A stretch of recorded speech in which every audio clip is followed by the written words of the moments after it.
Hello everyone. तर आज माझ्या प्रेग्नन्सीला 35 वीक्स कंप्लीट झाले आहे आणि आज मी तुम्हाला अशा 4-5 गोष्टी सांगणार आहे ज्याच्यामुळे माझी प्रेग्नन्सी खूप इझी अँड कम्फर्टेबल झाली. तर व्हिडिओ शेवटपर्यंत नक्की पाहत राहा. सो फर्स्ट आहे ही प्रेग्नन्सी पिलो. खूप जास्त निगेटिव्ह कमेंट्स पण आहे या पिलोबद्दल, बट मला जेन्युइनली याची खूप जास्त हेल्प झाली. याने बॅक पेन होत नाही, झोप खूप जास्त कम्फर्टेबल येते आणि तुम्ही छान पोजमध्ये झोपू शकता याच्यामध्ये. ही फक्त 1000 रुपयाला आहे. सेकंड आहे maternity bra, panties and maternity dresses. So प्रेग्नन्सीमध्ये कधी पण खूप जास्त गरमी होते, खूप जास्त थंडी वाजते, कधी इचिंग होते. सो प्रेग्नन्सीमध्ये कम्फर्टेबल असणं खूप जास्त इम्पॉर्टंट आहे. सो त्याच्यासाठी मी काही कलेक्शन केलं आहे मॅटर्निटी ब्रा, पॅन्टीज आणि ड्रेसेसचं. जर तुम्हाला पाहिजे असेल तर कमेंटमध्ये लिंक टाईप करा, तुम्हाला मिळून जाईल. नेक्स्ट आहे हे ब्रा एक्सटेंडर. हे फक्त 150ला काहीतरी मिळतात अमेझॉनवर, बट प्रेग्नन्सीमध्ये हे खूप जास्त युजफुल आहे. बिकॉज प्रेग्नन्सीमध्ये प्रत्येक महिन्यात तुमचा ब्रा साईज चेंज होत असतो. सो प्रत्येक महिन्यात तर आपण ब्रा चेंज नाही करू शकत. सो त्यासाठी हे ब्रा एक्सटेंडर आहे. हे यूज करणं पण खूप जास्त इझी आहे. ब्राचा साईज एक्सटेंड होतो.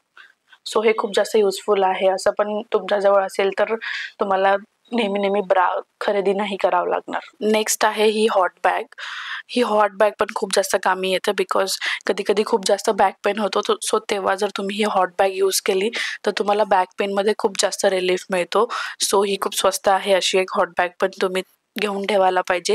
ही प्रेग्नन्सीमध्ये खूप जास्त कामी येते. फोर्थ आहे ऑइल्स. मी जे ऑइल्स माझ्या प्रेग्नन्सीमध्ये आत्तापर्यंत यूज केले आहे ते मी तुम्हाला सांगते. सो सगळ्यात आधी मी बेलीसाठी 2nd मंथपासून 5th मंथपर्यंत हे वाला कोकोनट ऑइल यूज केलं. त्याच्यानंतर मी हे एस मामाचं बेबी बमचं ऑइल आहे ते यूज केलं. नेक्स्ट आहे हे ब्रेस्ट केअरचं ऑइल. हे ऑइल मी डॉक्टर तांबे यांचं गर्भसंस्कार हे बुक रीड केलं आहे. त्याच्यात दिलेले आहे हे आयुर्वेदिक ऑइल्स. सो मी हे वीकमधून 2 वेळा लावते आणि छान मसाज करते. त्याचा उपयोग काय होतो हे सगळं डिटेलमध्ये त्या बुकमध्ये दिलेलं आहे. मी त्या बुकची पण लिंक देऊन देते. जर तुम्हाला पाहिजे असेल तर कमेंटमध्ये लिंक टाईप करा. नेक्स्ट आहे हे स्पाइन केअरचं ऑइल. हे पण खूप चांगलं आहे. हे पण मी वीकमधून 2 वेळा लावते. ह्याने आपलं स्पाइन एकदम स्ट्रॉंग होतं आणि बॅक पेनमध्ये खूप जास्त रिलीफ मिळते. हे ऑइल पण मी वीकमधून 2 ते 3 वेळा लावते आणि ह्याचं पण तुम्हाला डिटेल पाहिजे असेल तर त्या बुकमध्ये दिलेलं आहेच. आणि हे सगळे ऑइल्स मी 2nd मंथपासूनच लावायला चालू केलेले आहेत. नेक्स्ट आहे हे कृष्ण कुंतल तेल. हे ऑइल मी पायाला लावून छान मसाज करते. सो ह्याच्यामुळेच मे बी माझे अजून पाय नाही दुखत आणि मला क्रॅम्प्स पण खूप जास्त येत नाही.